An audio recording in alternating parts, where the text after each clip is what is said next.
اللہ اکبر لا الہ الا اللہ اللہ اکبر وللہ الحمد۔ تو یہ اب دیکھیں تقریباً 5.5 سیکنڈ ہی ہوا میرے۔ السلام علیکم، گڈ مارننگ، نمستے اور ست شری اکال میرے پیارے بزرگوں، بہنوں، بھائیوں اور دوستوں۔ امید ہے آپ سب خیریت سے اور صحت سے ہوں گے۔ آج کی ویڈیو کا ٹاپک سانس پر ہے، بریدنگ پر ہے، اور کیسے دنیا کے بہت سارے لوگ، اس میں پرابلی آپ بھی شامل ہیں، ٹھیک طرح سے سانس نہیں لے رہے، اور کیوں نہیں لے رہے اور اس کے کیا نیگیٹو ایفیکٹس ہیں، اچھی طرح سے سانس لینے کے کیا بینیفٹس ہیں، آج اس کو ایکسپلور کریں گے۔ میرے لیے یہ بہت انٹرسٹنگ ٹاپک ہے کیونکہ میں نے اس پہ پہلے کبھی اتنی ریسرچ نہیں کی تھی، مگر اب میں نے کافی ساری ریسرچ کی ہے، 1-2 کتابیں پڑھی ہیں اس کے اوپر، اور جو پریزنٹ ایویڈنس جو ہے موجود ہے، جو سائنس میں موجود ہے، اس کے بعد مجھے اس پہ نہ صرف یقین آنا شروع ہو گیا ہے، بلکہ میرے خیال میں اب آپ کی صحت کے جو 3 پلرز، جس طرح میں پہلے کہہ چکا ہوں کہ آپ کی ڈائٹ، آپ کی ایکٹیویٹی اور آپ کی سلیپ تھی، اب اس میں ایک چوتھا پلر جو ہے بریدنگ بھی ایڈ ہو جانا چاہیے۔ تو آج کی ویڈیو میں ہم یہ ایکسپلور کریں گے کہ ہماری بریدنگ میں آج کل کی دنیا میں کیا ریسٹرکشنز ہیں، ہماری بریدنگ آج کل کیسے خراب ہے، اس کو ہم بہتر کیسے کر سکتے ہیں، غلط بریدنگ کے کیا نقصانات ہیں، ٹھیک طرح سے بریدنگ کے فوائد کیا کیا ہیں وہ ایکسپلور کریں گے، اور کچھ ایسے لوگوں کے بارے میں بات کریں گے جنہوں نے بریدنگ کا نیکسٹ لیول اچیو کیا ہے آج کل کی دنیا میں، اور انہوں نے نہ صرف بہت سارے لوگوں کی بیماریاں ختم کی ہیں، بہت سارے، جس میں ڈپریشن سے لے کے انگزائٹی تک شامل ہے، جس میں آپ کی بلڈ پریشر شامل ہے، دمہ شامل ہے، اور کچھ لوگوں نے اپنی امیونٹی تک بوسٹ کی ہے صرف بریدنگ ایکسرسائزز کر کر کے۔ تو ناظرین، انسٹنکٹیولی اور قدرتی طور پر ہم سب کو یہ معلوم ہے کہ بریدنگ کے ساتھ ہمارا کوئی نہ کوئی لنک ہے، ہمارے دماغ کا لنک ہے، ہمارے دل کا لنک ہے۔ جب بھی کسی کو غصہ آتا ہے یا کسی کو کوئی پینک ہوتا ہے یا وہ اپنے حواس کھو بیٹھتا ہے، تو ہم اس کو سب سے پہلے یہی کہتے ہیں کہ آرام سے سانس لیں یا لمبے سانس لیں یا اس طرح کی انسٹرکشنز دیتے ہیں۔ تو قدرتی طور پہ ہمیں پتہ ہے کہ بریدنگ کے ساتھ کوئی نہ کوئی لنک ضرور ہے۔ یوں تو بریدنگ کو یا سانس لینے کو آٹونومک سسٹم کنسیڈر کیا جاتا ہے۔ آٹونومک سسٹم آپ کے جسم کے وہ سسٹم ہیں جن پہ آپ کا کنٹرول کنسیڈر نہیں ہوتا، جس میں آپ کے دل کا دھڑکنا، آپ کے لیور کا کام کرنا، کڈنیز کا کام کرنا، آپ کے آرگنز کا کام کرنا شامل ہے، آپ کے دماغ کا کام کرنا شامل ہے۔ مگر بریدنگ واحد وہ آٹونومک فنکشن ہے جس میں ہم کچھ نہ کچھ کنٹرول کر سکتے ہیں، یعنی کہ آپ تیزی سے سانس بھی لے سکتے ہیں، آہستہ سے سانس بھی لے سکتے ہیں، اپنا سانس روک بھی سکتے ہیں، ناک سے سانس لے سکتے ہیں، منہ سے سانس لے سکتے ہیں، اس کی آپشن آپ کے پاس موجود ہے۔ اب اس طرح سے سانس لینے کے، ڈفرینٹ طریقوں سے سانس لینے کے ڈفرینٹ ایفیکٹس آپ کی باڈی پہ ہوتے ہیں۔ غلط طریقے سے سانس لینے سے بہت سارے نیگیٹو ایفیکٹ ہوتے ہیں، اس کو بھی ہم آج ایکسپلور کریں گے، اور اچھی طرح سے جو سانس لینے سے جو پازیٹیو ایفیکٹس ہیں ان کو بھی آج ایکسپلور کریں گے۔ تو سب سے پہلے یہ ایکسپلور کرتے ہیں کہ آج ہم سانس ٹھیک طرح سے کیوں نہیں لے رہے۔ اگر آپ 300-400 سال اور اس سے بھی پرانی قدیم آپ کھوپڑیاں اٹھا کے دیکھ لیں جو ملتی ہیں، جگہ جگہ پہ ان کے ریکارڈ موجود ہیں، ان کھوپڑیوں میں سب کے جو دانت ہیں وہ ہمیشہ سیدھے ہوتے ہیں، ان میں کوئی خرابی نہیں ہوتی۔ اور دوسری بات یہ ہے کہ ان کے جو سائنس کے ہول ہیں، ان کے جو ناک کے پیچھے ہول ہیں جہاں سے ہوا داخل ہوتی ہے، وہ آج کل کی کھوپڑیوں سے یا آج کل ہماری جس طرح سکلز ہیں ان کے مقابلے میں بہت بڑے ہیں۔ تو یہ اس چیز کی ایویڈنس ہے کہ ایک تو ہمارے جو جبڑے ہیں وہ چھوٹے ہوتے جا رہے ہیں، فیس جو ہے وہ لمبا ہوتا جا رہا ہے، اور ہمارے جو ماؤتھ کا آرچ وے ہے، جو تالو ہے، وہ زیادہ اس کی آرچ جو ہے وہ بڑی ہوتی جا رہی ہے، بجائے اس کے کہ ہمارا منہ جس طرف قدرتی طور پہ بڑھنا چاہیے، یا یوں جبڑا ہمارا بڑا ہونا چاہیے اور سائنس بڑی ہونی چاہیے، یہاں پہ بون زیادہ ہونی چاہیے، اس کی بجائے ہمارا جبڑا چھوٹا ہوتا جا رہا ہے اور ہمارا آرچ وے جو ہے وہ اوپر کی طرف جاتا جا رہا ہے، جس کی وجہ سے ہمارے سائنس کے ہول جو ہیں وہ چھوٹے ہو گئے ہیں۔ تو اب یہ ہو کیوں رہا ہے؟ اس کی ایک بڑی وجہ یہ ہے کہ ہمارا جو کھانا ہے وہ بالکل بدل چکا ہے، ہمارا کھانا بہت سافٹ ہو چکا ہے۔ آج سے 300-400 سال پہلے ہم بہت زیادہ چوئنگ کیا کرتے تھے، ہمارے یہ مسلز جو ہیں وہ بہت زیادہ 3-4 گھنٹے لوگ استعمال کیا کرتے تھے، اس کی وجہ سے ان کے یہ مسلز ڈیولپ ہوتے تھے اور ان کا جبڑا جو ہے وہ وائڈ ہوتا تھا، اور ان کے سائنس کے جو ہول تھے وہ بڑے ہوتے تھے، اس کی وجہ سے قدرتی طور پر ان کے لیے سانس لینا اور ناک سے سانس لینا بہت آسان تھا۔ جبڑوں کے چھوٹے ہونے کی اور سائنس کے چھوٹے ہونے کی دوسری بڑی وجہ یہ بتائی جاتی ہے کہ آج کل جو ہیں وہ بچے جو ہیں وہ ماں کا دودھ اتنا زیادہ فیڈ نہیں کرتے۔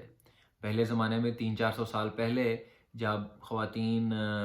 ورک فورس میں انٹروڈیوس نہیں ہوئی تھیں اور اتنی بزی نہیں تھیں، اس وقت بچے 3-4 سال تک دودھ پیا کرتے تھے، اور اب جو ہے وہ 6 ماہ 9 ماہ 1 سال میکسیمم 2 سال جو ہے وہ بچے دودھ پیتے ہیں ماں کا۔ پہلے اگر 3-4 گھنٹے وہ دن میں جو بچہ ہے اپنی ماں کا دودھ پیتا ہے، وہ چباتا بھی ہے، وہ سک بھی کرتا ہے، تو یہ سارے مسل جو ہیں وہ بچپن سے ہی ڈیولپ ہونا شروع ہو جاتے ہیں۔ اور اس کے بعد جو ہے بچوں کا عام کھانا بھی آ چکا ہے جو ماں کے دودھ کی ریپلیسمنٹ ہے، بہت اچھی ریپلیسمنٹ تو نہیں ہے مگر ہم وہ بھی فیڈ کرتے ہیں بچوں کو، تو اس کی وجہ سے شروع سے ہی یہ پرابلمز آنا شروع ہو جاتے ہیں۔ اور اگر آپ نے دیسی طریقے سے سوچنا ہے تو آپ یہ سوچ لیں کہ اگر 300-400 سال پہلے جو ہے آپ کو ڈینٹسٹ کی ضرورت پڑ جائے یا عقل داڑھ آپ کی نکالنے کی ضرورت پڑ جائے تو آپ تو گئے کام سے، کیونکہ اس وقت نہ کوئی مطلب اینٹی بایوٹک ٹائپ چیز موجود تھی اور نہ کوئی مطلب پین کلر موجود تھا، تو اس طرح کی پرابلمس پہلے ہوا نہیں کرتی تھیں۔ اور پھر یہ بھی دیکھ لیں کہ جو لوگ کروکڈ ٹیتھ میں بہت زیادہ مشہور ہیں وہ برٹشرز ہیں، اور برٹشرز جو ہیں جو برٹن کے لوگ ہیں ان کے دانت سب سے پہلے ٹیڑھا ہونا شروع ہوئے تھے، کیونکہ وہاں ہی انڈسٹریل ریولوشن وہیں سے شروع ہوئی تھی، اور ادھر ہی جو فوڈ پروسیسنگ کا سسٹم جو ہے وہ سب سے پہلے شروع ہوا تھا۔ اچھی طریقے سے سانس لینے کے لیے سب سے پہلی امپورٹنٹ چیز یہ ہے کہ آپ مینلی ناک سے سانس لیں۔ اب ناک سے سانس لینے سے یہ تو سبھی کو معلوم ہے کہ جراثیم ٹریپ ہوتے ہیں، نہ صرف آپ کی ناک کے اندر بلکہ جو آپ کا پورا بریدنگ سٹرکچر ہے ناک سے لے کے لنگس تک، وہ سارا میوکس لائنڈ ہے، اس میں جو میوکس یا زکام جس کو یا نزلہ جس کو کہتے ہیں وہ موجود ہوتا ہے، اور یہ سارا جو ہے یہ آپ کے جو امپیورٹیز ہوتی ہیں ایئر میں اس کو ٹریپ کرتا ہے، جس میں ڈسٹ، بیکٹیریا، وائرسز یہ سارے شامل ہوتے ہیں۔ اور آپ کے پیٹ میں تقریباً روز جو ہے 6 سے 10 فٹ کا نزلہ گرتا ہے، جو آپ کے پیٹ کے ایسڈ جو ہیں جس میں جو بھی جراثیم ہوتے ہیں ان کو مار دیتے ہیں۔ میرے تو خیال میں وضو کا اہتمام بھی اللہ تعالیٰ نے اسی لیے کیا ہے کہ آپ کا ناک بھی جو ہے وہ دن میں 3-4 دفعہ صاف ہو، تاکہ آپ میں یہ جو ایبلٹی ہے یہ زیادہ سے زیادہ پیدا ہو کہ آپ زیادہ سے زیادہ ایئر جو ہے اس کو صاف کر سکیں، اس کو پاک کر سکیں۔ ناک کے تھرو انہیل اور ایکسہیل کرنے کی وجہ سے آپ کے لنگز میں ہوا تھوڑی دیر کے لیے زیادہ موجود رہتی ہے، جس کی وجہ سے آکسیجن کی پریزنس آپ کے بلڈ میں 20% تک انکریز ہو جاتی ہے۔ اس کے بعد جو سانس آپ ناک سے لیتے ہیں وہ ہوا آپ کے پھیپھڑوں تک پہنچنے سے پہلے گرم ہو جاتی ہے، جو خاص طور پہ ضروری ہے کولڈ ٹیمپریچرز میں یا ٹھنڈ میں بہت ضروری ہے۔ ان سب چیزوں کے ساتھ ساتھ ناک سے سانس لینے کی وجہ سے نائٹرک آکسائڈ پیدا ہوتی ہے، نائٹرک آکسائڈ ریلیز ہوتی ہے، اور نائٹرک آکسائڈ جو ہے وہ آپ کے جسم کا وہ کیمیکل ہے جو آپ کے امیون سسٹم کو ریگولیٹ کرنے میں مدد کرتا ہے، آپ کے امیون سسٹم کو اسٹرانگ کرتا ہے، اس کو بوسٹ کرتا ہے، اور اس کے ساتھ ساتھ آپ کی جو ویسلز ہیں، آپ کی بلڈ ویسلز جو ہیں، جو شریانے ہیں، ان کو کھولتا ہے تاکہ ان میں خون جو ہے وہ آسانی کے ساتھ گردش کر سکے۔ اگر آپ نے کبھی ویاگرا کا نام سنا ہو تو اس میں بھی نائٹرک آکسائڈ ہی مین انگریڈینٹ ہے جو آپ کی شریانے کھولنے کا کام کرتا ہے۔ یوں تو بریدنگ کے ماسٹرز بہت سارے رہ چکے ہیں، بلکہ سائنٹیفک طور پہ بھی بہت سارے ایسے یوگیز ہیں جنہوں نے سائنٹیفکلی یہ دکھایا ہے، ثبوت کے ساتھ یہ دکھایا ہے کہ وہ اپنے دل کی دھڑکن پہ کنٹرول کر سکتے ہیں، اپنا جو امیون سسٹم ہے ان پہ کنٹرول کر سکتے ہیں، اپنا جو ٹیمپریچر ہے اس پہ کنٹرول کر سکتے ہیں، اپنے جسم کا ٹیمپریچر بڑھا سکتے ہیں، کم کر سکتے ہیں۔ یہ سارا کچھ جو ہے یہ سائنٹیفکلی لوگ دکھا چکے ہیں، بلکہ تبت کے جو منکس ہیں جو ہمالیہ وغیرہ میں رہتے ہیں، وہ ان کی ایک بریدنگ پریکٹس ہے جس کا نام ہے ٹومو۔ وہ ٹومو کے تھرو برف میں بیٹھ کر اپنے ارد گرد جو ہے وہ برف کو پگھلا دیتے ہیں، وہ اتنا اپنا جو ہے جسم کا ٹیمپریچر اوپر کر سکتے ہیں۔ آج کل کی دنیا میں وم ہاف ایک شخص ہیں، اور انہوں نے اپنی بیوی کی موت کے بعد انہوں نے یوگا کی، پہلے بھی یوگا پریکٹس کرتے تھے، میل مین تھے، ڈاکیے تھے، تو انہوں نے یوگا پریکٹس میں اپنا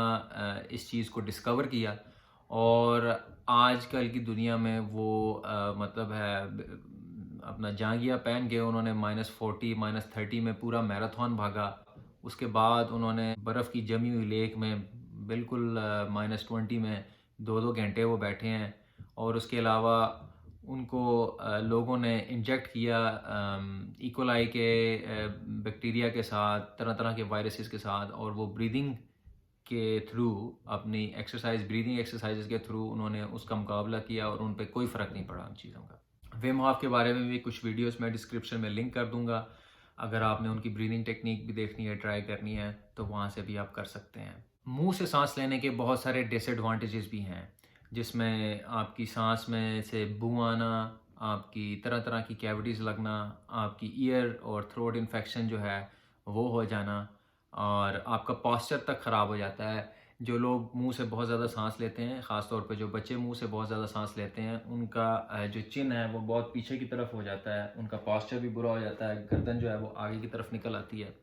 اس طرح کی چیزیں ہوتی ہیں۔ وہ لوگ اور وہ بچے جو منہ سے سانس لیتے ہیں، ان کے چہرے جو ہیں وہ لمبے اور منہ چھوٹا ہو جاتا ہے، ان کی گروتھ میں پرابلم ہوتی ہے، ان کی کنسنٹریشن میں پرابلم ہوتی ہے، ان کو سلیپ ڈس آرڈر ہو جاتے ہیں، سلیپ ایپنیا ہو جاتا ہے، اور اس کے علاوہ بہت سارے اور سلیپ ڈس آرڈرز ہو جاتے ہیں۔ بلکہ اب تو اس چیز پر ریسرچ جاری ہے کہ ڈپریشن اور انگزائٹی کا بریدنگ سے کیا تعلق ہے۔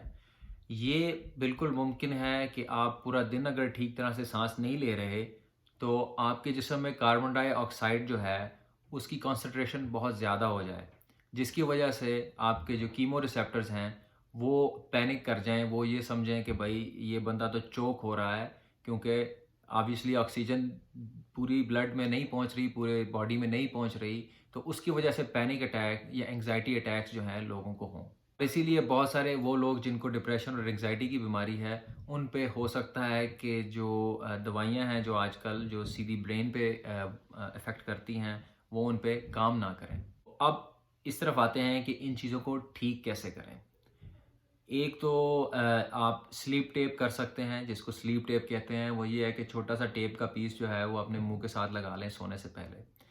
یہ انشاءاللہ اس کے بارے میں اپنی نیکسٹ جو میری ویک کی ویڈیو ہوگی وہ یہ ہوگی، یہ پریکٹس میں خود کروں گا، اپنی وائف کو کرواؤں گا۔ تو ایک ہفتے بعد اور کچھ بریدنگ ٹیکنیکس ہم کریں گے، اس کے بعد ہم آپ کو رپورٹ کریں گے کہ انشاءاللہ ہمارا رزلٹ کیسا رہا اس کے بارے میں۔ اس کے بعد آپ کانشیسلی اپنے ناک کے تھرو سانس لیا کریں، ایکسہیل اپنا پورا کیا کریں۔ ایکسہلیشن بھی اتنی امپورٹنٹ ہے جتنا انہیلیشن ہے۔ کارل سٹو ایک شخصیت ہے جنہوں نے بہت سارے ایسے پیشنٹس کو جن کو دمے کی بیماری تھی، ایمفیزیما کی بیماری تھی، ان کے ساتھ کام کیا، ان کو ایکسہیل کرنا سکھایا، ان کو ڈایافریم کنٹرول جو ہے وہ اپنا وہ سکھایا، اور اس کے تھرو ایمفیزیما کے لوگوں کو بہتر کیا، اس کے تھرو دمہ کے لوگوں کو بہتر کیا۔ بلکہ 1968 میں انہوں نے جو امریکن اولمپک ٹیم تھی ان کو بریدنگ ٹیکنیکس دیں، ان کو بریدنگ ٹیکنیکس سکھائیں، اور 1968 میں جو امریکن اولمپک ٹیم تھی انہوں نے سب سے زیادہ اپنی اس وقت تک کی ہسٹری میں سب سے زیادہ گولڈ میڈل جیتے۔ اور اس کے بعد آپ جو کام کر سکتے ہیں وہ یہ کر سکتے ہیں کہ اپنے دن میں چبائیے زیادہ، اپنے کھانے کو چبائیے زیادہ۔ یہ تو احادیث میں بھی بیان کیا گیا ہے کہ کھانا چبا کے کھائیں۔ تو اب یہ کتنی خوبصورت بات ہے، یہی چیزیں مجھے بہت ایکسائٹ کرتی ہیں کہ اس طرح کی چیزیں جو ہیں وہ ان پہ ہم ریسرچ نہیں کرتے، ہماری کوئی کیوریاسٹی نہیں ہے ان چیزوں کے بارے میں۔ آپ جتنا چو کریں گے، جتنا دن میں آپ زیادہ چو کریں گے، مسواک بھی اس کی ایک اور ایگزامپل ہے، کھانے کی ایگزامپل ہے۔ جتنا آپ زیادہ چو کریں گے، چوئنگ کے ساتھ آپ کا جو ہے یہ مینڈیبل جو آپ کے لوور جا کا مسل ہے، یہ آپ کی باڈی میں probably one of the strongest muscles ہے، 200 پاؤنڈ کی فورس پیدا کر سکتا ہے۔ یہ تو سب جانتے ہیں کہ جیسے جیسے عمر زیادہ ہوتی جاتی ہے ویسے ویسے بون لاس ہوتا جاتا ہے، مگر چہرہ آپ کا ایک مین ایسی جگہ ہے جہاں پہ آپ ساری عمر تک اپنا جو ہے وہ بون کو گرو کر سکتے ہیں۔ اور ایک اس میں یہ جو مین چیز ہے وہ چوئنگ ہے۔ اگر آپ زیادہ چوئنگ کریں گے تو آپ کے جو مینڈیبلز ہیں، جو آپ کا لوور جا جو ہے وہ آپ کی اسکل کے ساتھ اس کا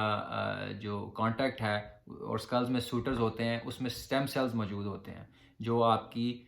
چہرے کی بون کو گروتھ کرنے میں یا سسٹین کرنے میں مدد کرتے ہیں۔ جو چہرے پہ جھریاں پڑ جاتی ہیں یہ بھی اسی وجہ سے پڑتی ہیں کہ آہستہ آہستہ عمر کی وجہ سے آپ کا بون جو ہے وہ ختم ہو جاتا ہے، اور پھر سکن جو ہے اس کو جگہ کوئی نہیں ملتی تو وہ ڈھلکنا شروع ہو جاتی ہے۔ آپ دن میں 5 سے 10 منٹ جو ہے بریدنگ ایکسرسائزز کر سکتے ہیں۔ کبھی کبھی یہ بھی ضروری ہے کہ آپ سانس زیادہ لیں، اس پیٹرن پہ لیں جس طرح سے بندہ اگر ہائپر وینٹیلیٹ کر رہا ہو یا پینک میں ہو،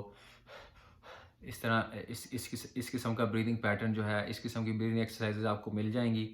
اس کا فائدہ یہ ہے کہ اگر آپ کنٹرول انوائرمنٹ میں اپنے آپ کو سٹریس دیں گے تو جس طرح سے باقی سارے ہمارے مسلز ہیں، لنگ بھی ویسے ہی ہمارا ایک آرگن ہے، ویسا ہی ایک مسل ہے. تو جتنا زیادہ ہم اس کو کنٹرول انوائرمنٹ میں اس کی ایکسرسائز کریں گے، اتنا ہی وہ جو ہے وہ ڈیولپ ہوگا، اور اتنا ہی ہمارے لیے سانس لینا آسان ہوگا، اور زندگی سے جو پریشانیاں ہیں ان کو ڈیل کرنا آسان ہوگا. بریتھ ہولڈنگ کی پریکٹسز ہیں کچھ. آپ اپنا سانس روکنے کی پریکٹس کر سکتے ہیں بریدنگ پریکٹسز میں. انشاءاللہ میری آگے آنے والی ویڈیو میں اس پہ بھی میں تھوڑا سا ایکسپلور کروں گا اور اس کے طریقے آپ کو بتاؤں گا. اس کی وجہ سے آپ کی باڈی جو ہے وہ کاربن ڈائی آکسائڈ کو اچھی طرح سے ہینڈل کر سکے گی، زیادہ اچھی طرح سے ہینڈل کر سکے گی. جو لوگ ہائی الٹیٹیوڈس پہ رہتے ہیں، جس طرح سے پٹھان وغیرہ ہیں، ان کی ایک تو ایکٹیویٹی ان کی بہت زیادہ ہوتی ہے. ان کی فٹنس کا میرے خیال میں ایک راز یہ بھی ہے کیونکہ ہائی الٹیٹیوڈ پہ آکسیجن کی ویسے ہی کمی ہوتی ہے، اور ان لوگوں کی باڈی جو ہے وہ بچپن سے ہی کاربن ڈائی آکسائڈ کو زیادہ اچھے طریقے سے ہینڈل کر سکتی ہے. آپ جانتے ہوں یا نہ جانتے ہوں، بہت سارے ایتھلیٹس بھی جو ہیں، جو باکسرز وغیرہ ہیں اور اولمپک ٹیمز بھی ہیں، وہ ہائی الٹیٹیوڈ پہ جا کے پریکٹس کرنا پسند کرتی ہیں. وہ اسی لیے کرتی ہیں.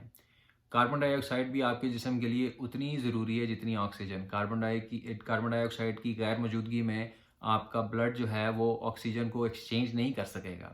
تو اس لیے اس گیس کو ہینڈل کرنا بھی اتنا ہی ضروری ہے ہماری باڈی کے لیے جتنا آکسیجن کو. اور اس کے بعد جو سب سے اچھا بریدنگ پیٹرن ہے، جو سائنٹسٹ وغیرہ نے ریسرچ کیا ہے، ایک بک میں نے پڑھی جیم نیسٹر کی، اس کا نام بریتھ ہے. وم ہوف کی کچھ تحریرات ہیں، اس میں یہ بیان کرتے ہیں کہ سب سے اچھی بات تو یہ ہے کہ آپ کا جو بریدنگ پیٹرن ہے وہ 1 منٹ میں آپ کے تقریباً 5.5 سانس ہوں، یا آپ 5.5 سیکنڈ جو ہے وہ انہیل کریں اور 5.5 سیکنڈ ایکزیل کریں. یہی بریدنگ پیٹرن جو ہے یہ بہت ساری دعاؤں میں ملتا ہے. جس طرح سے دعاؤں کی ایک لے ہوتی ہے، ایون بہت ساری کرسچن دعاؤں میں، بہت ساری جوئش دعاؤں میں، بہت ساری ایون جو اوم لوگ یوگا وغیرہ کرتے ہیں اس میں بھی 5.5 سیکنڈ کا ہے. اور بہت ساری ہماری جو مسلمانوں کی دعائیں ہیں اس میں بھی تقریباً جو ہے آپ کا جو دعا ہے وہ 5.5 سیکنڈ کی ہے. آپ کا بریتھ جو ہے وہ 5.5 سیکنڈ ایکسہیل ہوگا اور انہیل بھی ہوگا. مثال کے طور پہ میں آپ کو ابھی ایک ایگزامپل دکھاتا ہوں. اللہ اکبر، اللہ اکبر، لا الہ الا اللہ، اللہ اکبر، اللہ اکبر، وللہ الحمد. تو یہ آپ دیکھیں تقریباً 5.5 سیکنڈ ہی ہوا. میرے سے کچھ 0.3 سیکنڈ جو ہے اس کی غلطی ہو گئی ہوگی. تو یہ اس بات کا ثبوت ہے کہ جو دعا ہے اس میں بھی کتنی طاقت ہے، اس میں بھی صحت کی طاقت ہے. دعا سے آپ ہیل ہو سکتے ہیں. اور یہی ساری دعائیں جو ہیں یہ کرسچن ٹریڈیشن میں بھی ملتی ہیں، بدھسٹ ٹریڈیشن میں بھی ملتی ہیں، ہندو ٹریڈیشن میں بھی ملتی ہیں، مسلم ٹریڈیشن میں بھی ملتی ہیں. اور اس کے علاوہ بہت سارے جو لوگ یہ بیان کرتے ہیں کہ جب وہ دعاؤں میں اتنے مشغول ہو جاتے ہیں تو کبھی کبھی ان کو سائیکیڈیلک ایکسپیرینس بھی ہوتے ہیں، ان کو سرور بھی آتا ہے. اور یوگا پریکٹیشنرز بھی یہی بات کرتے ہیں کہ ان کو بھی ایک اور سٹیٹ ان پہ چھا جاتی ہے. تو یہ اس بات کا ثبوت ہے میرے لیے کہ ہر چیز کا جو سورس ہے وہ ایک ہی ہے، اور ایک ہی طرف سے سارے ریلیجن بھی آئے ہیں. تو ہوپفلی آپ لوگوں کو کوئی نہ کوئی فائدہ ضرور ہوا ہوگا اس ویڈیو سے. انشاءاللہ اگلی ویڈیو دیکھنا مت بھولیے گا. میں خود ایکسپیریمنٹ کروں گا 1 ویک تک سلیپ ٹیپ کے ساتھ، اپنا بھی اور میری وائف کا بھی. اور اس کے علاوہ کچھ اور بریدنگ ٹیکنیکس جو ہے وہ بھی ہم لوگ ٹرائی کریں گے اور آپ کو رپورٹ کریں گے. لائک اور سبسکرائب کرنا مت بھولیے گا. انشاءاللہ اگلی ویڈیو میں پھر ملیں گے. اپنا اور اپنے پیاروں کی صحت کا خیال رکھیے. اللہ حافظ.